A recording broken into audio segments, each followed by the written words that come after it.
Gold hub తాకట్టులో ఉన్న బంగారాన్ని విడిపించి కొనబడును. అదే రోజు ఆన్లైన్ ధరకు కొని డబ్బులు ఇవ్వబడును. నమస్తే, వెల్కమ్ టు మనం టీవీ. నేను వలి. ప్రస్తుతం నాతో పాటు స్టూడియోలో ఉన్నారు ప్రముఖ పొలిటికల్ అనలిస్ట్ కృష్ణకుమార్ గారు. వారితో మాట్లాడదాం. మేడం నమస్తే. నమస్తే మేడం, కన్నడ రాజకీయాలు ప్రస్తుతం షేక్ అవుతున్న పరిస్థితి మనకు కనిపిస్తోంది. ప్రజ్వల్ రేవణ్ణ ఎవరైతే దేవగౌడ మనవడు ఉన్నారో ఆయన లైంగిక ఆరోపణల కేసు ప్రస్తుతం దుమారం రేపుతోంది. సో ఆయన పెన్ డ్రైవ్లో ఏది న్యూడ్ వీడియోలకు సంబంధించి వేలల్లో ఉన్నట్టుగా గుర్తించారు. సో ప్రస్తుతం ఇది కాంగ్రెస్కి ఒక అస్త్రంలాగా మారిన పరిస్థితి కనిపిస్తుంది. ఎట్లా చూడాలి మేడం ఈ పరిణామాలని? నేను కాంగ్రెస్కి అస్త్రంగా కంటే కూడా బీజేపీ చాతగాంతనంగా చూస్తా. ఇప్పుడు జేడిఎస్ పరిస్థితి అడకత్తెరలో పోకచెక్కలాగా అయింది.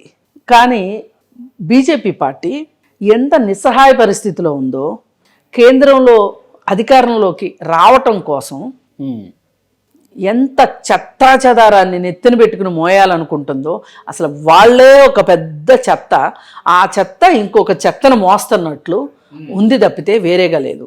ఎందుకంటే సంవత్సరం క్రితం బీజేపీ నాయకుడు, ఆయన కూడా దేవగౌడ, ఆయన ఉత్తరం రాశారు. ఏమనంటే ఇలాంటి ఆరోపణలు ఉన్నాయి, ఇక్కడ చాలామంది మాట్లాడుకుంటున్నారు, చాలామంది చేతుల్లోకి ఆ పెన్ డ్రైవ్లు వెళ్ళిపోయినాయి, మనకి చాలా నష్టం జరుగుతుంది, జేడిఎస్తో పొత్తే వద్దు, మనకి ఒకవేళ పొత్తున్నా కానీ అతనికి ఎంపీ సీటు ఇవ్వద్దు, దీనివల్ల మనం నష్టపోతాము అని చెప్పి ఉత్తరం రాస్తే కూడా మోడీ దాన్ని బేఖాతరు చేసి జేడిఎస్తో పొత్తు పెట్టుకున్నాడు. ఈ రేవణ్ణ అనేవాడికి, ప్రజ్వల్ రేవణ్ణ అనేవాడికి ఎంపీ టికెట్ కూడా ఇచ్చాడు, హసన్ స్థానంలో. ఇంతకుముందు అతను సిట్టింగ్ ఎంపీగా ఉండి ఎంపీగా ఉన్నందువల్ల విస్తృతమైన అవకాశాలు ఉంటాయి. ఏది, ఇలాంటి లైంగిక హింస చేయటానికి, ఇలాంటి కార్యక్రమాలు చేయటానికి అవకాశం బాగా ఉంటుంది. ప్లస్ ఇంకొకటి, డబ్బులున్నవాడు. మూడవది, తాత ప్రధానమంత్రి, తండ్రి రాష్ట్ర నాయకుడు, బాబాయి ఆ రాష్ట్రానికి ముఖ్యమంత్రిగా చేశాడు. ఇవన్నీ క్వాలిఫికేషన్స్ వాళ్ళకి. ఇంకా నన్ను అడిగేది ఎవడలే అని అదనపు సౌకర్యాలు వాళ్ళకి. ఈ అదనపు సౌకర్యాలతోటి ఈ రేవణ్ణ అనేవాడు ఇంత విచ్చలవిడిగా ఒక రకంగా మృగంలాగా తయారయ్యాడు. మృగాలు కూడా ఇలా ఉండవు. ఈ వీడియోలన్నీ కూడా మేడం అతని ఫోన్ నుంచి చిత్రీకరించినవే అని చెప్పి ఒక సమాచారం వస్తుంది. ఇందులో సాధారణ ఉద్యోగులు ఉన్నారంట, మహిళలు, సాధారణ మహిళలు. ఇప్పుడు మీకు 3,000 వీడియోలు రావాలి అంటే 3,000 మందితోటి వీడు వ్యవహారాలు నడపకపోతే 3,000 వీడియోలు ఎట్లా వస్తాయి? దీనిలో సొంత రాజకీయ పార్టీలో కార్యకర్తల దగ్గర నుంచి వీడు ఎంపీగా వెలగబెట్టాడు కాబట్టి వీడి దగ్గరికి వచ్చే పనుల నిమిత్తం వచ్చే రాజకీయ నాయకులు వాళ్ళు అమ్మాయిలను సప్లై చేయటమా, లేకపోతే అవసరాల కోసం వచ్చే ఆడవాళ్ళని ఇబ్బంది పెట్టటమా, ఇంట్లో పనిచేసే వాళ్ళ, లేకపోతే చుట్టాలు పక్కాల, అది ఇది కాదంటే సినిమా వాళ్ళ, ఇంతమందితోటి అతను వ్యవహారాలు నడిపిందే కాకుండా వాటన్నిటినీ ఫోన్లో చిత్రీకరించి అవి చూసుకుని వాటిని చూపించి బ్లాక్మెయిల్ చేసే పైశాచిక ఆనందంలో ఉన్నాడు. కాబట్టే నేను మృగమన్నా. ఇలాంటి వ్యక్తిని అసలు బీజేపీ వాళ్ళు ఇంత ఆధారాలు దొరికాక అతనికి ఎంపీ టికెట్ ఇచ్చారు అంటే ఇప్పుడు స్మృతి ఇరానీ వచ్చి మాట్లాడాలి. ఇప్పటిదాకా ఏం మాట్లాడిందండి స్మృతి ఇరానీ? ఆమె మహిళా శిశు సంక్షేమ శాఖ మంత్రి. మరి ఏం మాట్లాడదేంటి? మాట్లాడాలి కదా.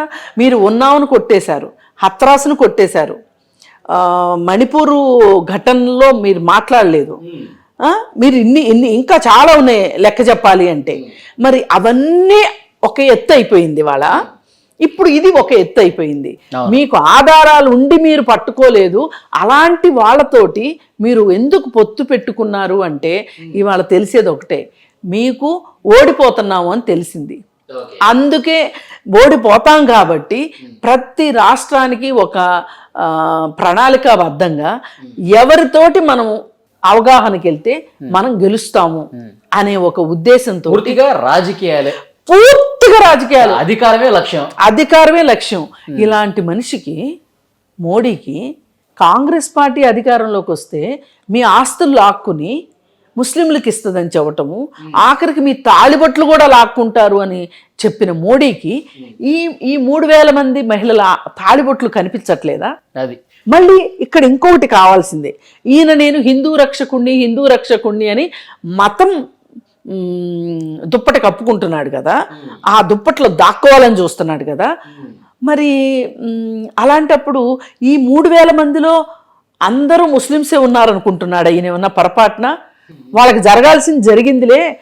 వాళ్ళు తరతరాలుగా ముస్లిమ్స్ భారతదేశంలో ఉన్న హిందువుల్ని నానా హింసలు పెట్టారు కాబట్టి ఆ ముస్లిం స్త్రీలందరికీ ఇలా జరగాల్సిందే అంటే కుక్క కాటుకు చెప్పు దెబ్బ అనుకుంటున్నాడు ఆయన. మరి ఈ 3,000 మందిలో లిస్ట్ ఏమన్నా తీశాడా? వీళ్ళలో హిందువులు ఎంతమంది, క్రైస్తవులు ఎంతమంది, ముస్లింలు ఎంతమంది? మరి నువ్వు పొద్దున్న లేస్తే హిందూ ముస్లిం భజనే చేస్తున్నావు కదా, నీ నోట్లోంచి వచ్చే మాటలే అవి కదా. నువ్వు గాలి పీలుస్తున్నావు లేదో తెలియట్లేదు కానీ హిందూ ముస్లింలు మతాల గురించే నువ్వు మాట్లాడుతున్నావు కదా. పూర్తిగా మతం పేరిట ఒక విభజన రాజకీయం అనేది విభజన రాజకీయం తీసుకొచ్చాడు. మరి ఇప్పుడు ఆ రాష్ట్రంకి వెళ్దాం. ఇప్పుడు ఒక్క నిమిషం. ఇప్పుడు స్మృతి ఇరానీ గురించి మనకు అర్థమైపోయింది. ఇప్పుడు అక్కడ ఎవరూ కూడా పేరుకు మంత్రులే కానీ అక్కడ పరిపాలన అంతా మోడీ అమిత్ షా చేతుల్లోనే జరుగుతుంది. వాళ్ళిద్దరిదే మొత్తం రాజ్యం అంతా నడుస్తుంది. కాబట్టి వీళ్ళంతా తోలుబొమ్మలు. వీళ్ళందరూ మాట్లాడమన్నప్పుడు మాట్లాడతారు, నోరు మూసుకోమన్నప్పుడు నోరు మూసుకుంటారు. కాబట్టి వాళ్ళకు ఒక స్వయం ప్రతిపత్తి కానీ, వాళ్ళకొక వ్యక్తిత్వం కానీ, వాళ్ళకొక నిర్ణయం తీసుకునే అధికారం కానీ, అవకాశం కానీ లేవు అని పోనీ పాపం వాళ్ళని వదిలేద్దాం మనం. మరి మోడీ ఇలా ఎందుకు చేస్తున్నాడు అంటే ఒక్కటే కారణం, తను ఓడిపోతాను అని తెలుసు.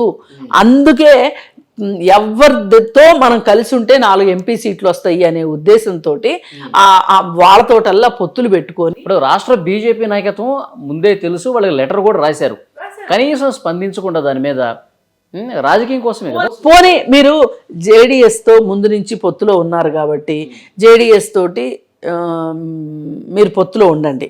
ఎందుకంటే ఆ పార్టీలో ఒక మనిషి చేసిన దానికి పార్టీ మొత్తానికి ఆపాదించడం కూడా కరెక్ట్ కాదు నా దృష్టిలో. మనం ఏదైనా న్యాయానికి మనకు బీజేపీ అంటే ఎవరు చేస్తే వాడిదే బాధ్యత. ఇప్పుడు ఆ పార్టీ వాళ్ళతోటి జేడీఎస్ వాళ్ళతోటి మీ వాడు ఇలా చేశాడు, మాకు సమాచారం వచ్చింది, వాడిని మీరు పక్కన పెడతారా లేదా, అతనికి ఎంపీ సీట్ ఇవ్వటానికి వీల్లేదు, ఇప్పుడు ఇది మొత్తం పొత్తు మీద ప్రభావం చూపిస్తుంది అని చెప్పగలిగే పరిస్థితి కూడా లేని హీన స్థితిలో మోడీ ఉన్నాడు. ఈ మోడీ ఈరోజు వచ్చి నేను మాత్రమే గెలుస్తా, నన్ను మాత్రమే ప్రధానమంత్రిని చెయ్యండి 3వ సారి అని అడుగుతున్నాడు అంటేనే అతన్ని అసహాయత, అతని అలసత్వం మనకి క్లియర్. కర్ణాటకలో ఒక విడత పోలింగ్ అయిపోయినట్టుంది కదా, ఒక విడత పోలింగ్ అయింది. ఇది ముందొస్తే కనుక ఇంకొంచెం ఎఫెక్ట్ అయ్యేది వీళ్ళ పొత్తుకి. ఇప్పుడు జరిగింది చాలా చిన్న విభాగంలోనే జరిగింది, అదేమి ప్రాబ్లం లేదు. పైగా వాడు గమ్మత్ ఏంటంటే వాడేమో నావి మార్ఫింగ్ చేసిన ఫోటోలు అంటున్నాడు అసలోడు. తండ్రి అంటున్నాడు అవి ఇప్పటివి కాదు 3-4 ఏళ్ల క్రితమయ్యే అంటున్నాడు. అంటే తండ్రి ఏమన్నట్టు ఒప్పుకుంటున్నట్టే కదా. ఆ మాత్రం నిజాయితీ నాకు నచ్చింది, వాళ్ళ నాన్నలో నిజాయితీ నాకు నచ్చింది. అదే బీజేపీ కనుక నిద్రలేసి కరెక్ట్గా అతన్ని పట్టుకుని ఉన్నట్లయితే, మీ అబ్బాయి ఎలా ఉన్నాడు, మీ అబ్బాయికి నువ్వు సీట్ ఇవ్వటానికి వీల్లేదు అని ఉంటే, ఎంతో కొంత ఒక బార్గెనింగ్ చేసి ఉన్నట్లయితే ఇలాంటి ప్రమాదం వచ్చేది కాదు. ఇప్పుడు వాడు పారిపోయాడు. ఏది ఏమైనా ఇది సుమోటోగా తీసుకుని అతని మీద చర్యలు ఖచ్చితంగా తీసుకోవాలి. పైగా అతను ఈ దేశంలో ఉన్నాడా లేడా, వెళ్ళాడని అబద్ధాలు చెప్తున్నాడా, వెళ్ళాడు అంటే గనక జర్మనీ పారిపోయాడు అంటున్నారు. మనం జర్మనీ పారిపోతే మోడీ జర్మనీ ప్రభుత్వంతో మాట్లాడి అతన్ని వెనక్కి రప్పించగలిగిన కెపాసిటీ మోడీ దగ్గర ఉంది.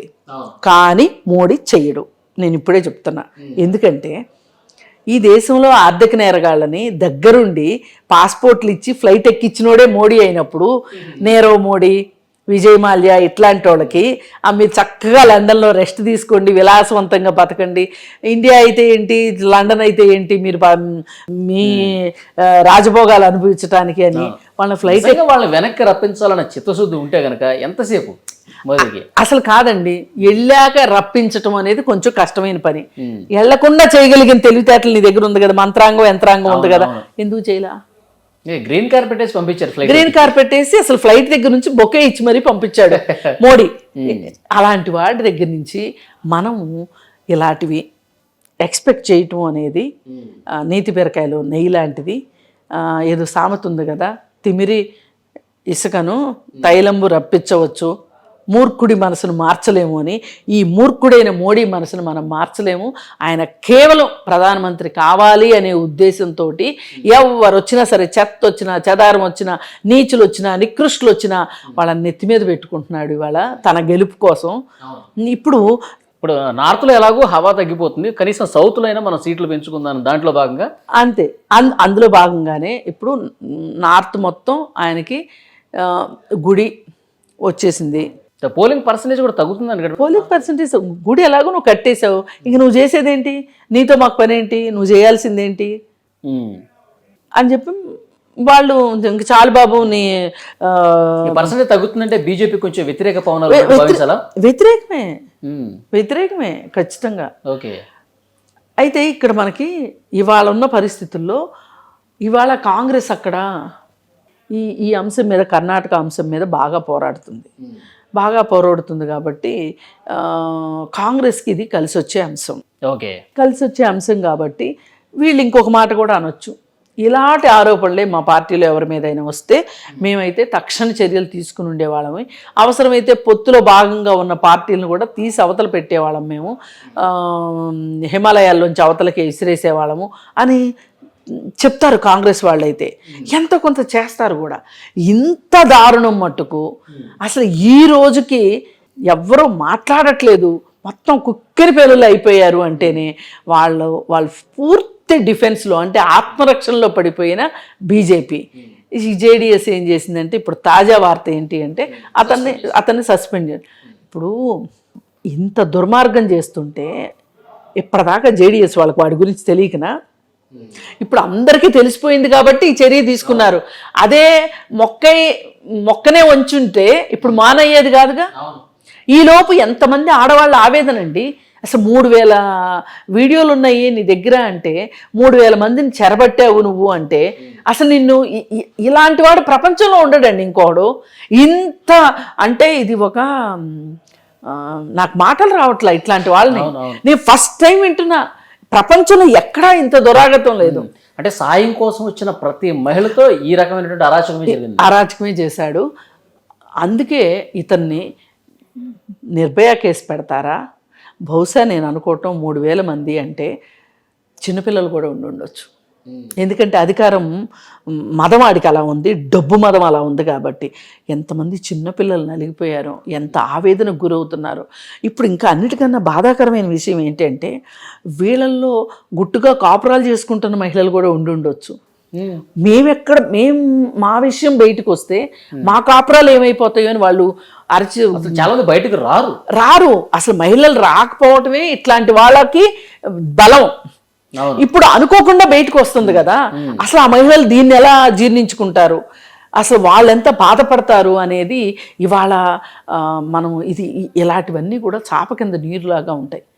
వాళ్ళ బాధని, వాళ్ళ ఆవేదనని మనం అసలు మన దాకా వస్తే కదా మనం ఏమన్నా వాళ్ళకి స్వాంతం చేయటానికి. కానీ వీటిల్లో ఉన్న ప్రతి మహిళ ఇవాళ ప్రాణాలు అరచేతుల్లో పెట్టుకొని ఉంటారు.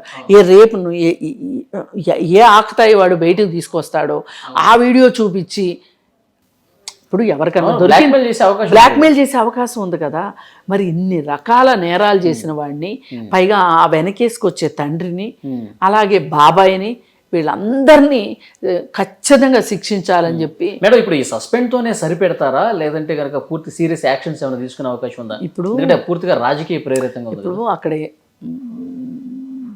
మహిళా కమిషన్ వాళ్ళు ఏమంటున్నారంటే అతన్ని వెనక్కి రప్పించటము అనేది మోడీ చేతిలో పని, వస్తే మేము శిక్షిస్తామంటున్నారు.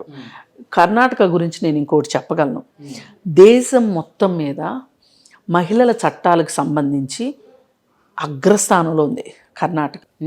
ఇప్పుడు నేను MSW చదువుకున్నప్పుడు ఈ దేశంలో ఎక్కడైనా సరే MSW చదువుకున్న వాళ్ళు కర్ణాటక వచ్చి స్టడీ చేస్తారు. ఓకే. మహిళా కమిషన్ కానీ విధి విధానాలు, అలాగే మహిళా మంత్రిత్వ శాఖకు సంబంధించిన విషయాలు కావచ్చు, కోర్టుల్లో కేసుల విషయాలు కావచ్చు. 60 రోజుల్లో ఈ కేసు డిస్పోజ్ అవ్వాలి. మహిళలకు సంబంధించిన కేసు అంటే ఖచ్చితంగా కుటుంబ వ్యవహారాల కేసులు, ఈ అత్యాచారాలకు సంబంధించిన కేసులు 60 రోజుల్లో డిస్పోజ్ అవుతాయి. చట్టాలు అంత పకడ్బందీగా ఉన్నాయి. అది ఎవరు చేశారు ఇది అని నేను అంటే ఈ చట్టాలు ఎవరు అట్లా రూపొందించారు, ఎవరు దాన్ని అట్లా కొనసాగిస్తున్నారు అని నేను ఒక క్రెడిట్ నేను ఒకరికి ఇవ్వలేను. కానీ ఏది ఏమైనా సరే Karnataka is the model state. మరి అలాంటి స్టేట్లో ఇవాళ మహిళా కమిషన్ చైర్పర్సన్ ఏమంటుంది అంటే మోడీని రప్పించమనండి, వాడి సంగతి మేము చూసుకుంటా ఉంటున్నారు. అలాగే మహిళా సంక్షేమ శాఖ మంత్రి ఉంది, ఆమె కూడా ఇదే మాట అంటుంది, మోడీ తలుచుకుంటేనే వస్తాడు, మా వైపు నుంచి చేసేవన్నీ మేము చేస్తాము, మేము మటుకు ఆ కిరాతకుడిని వదలము అంటుంది. ఏది ఏమైనా ఇది ఒక ఛాలెంజ్గా తీసుకోవాలి.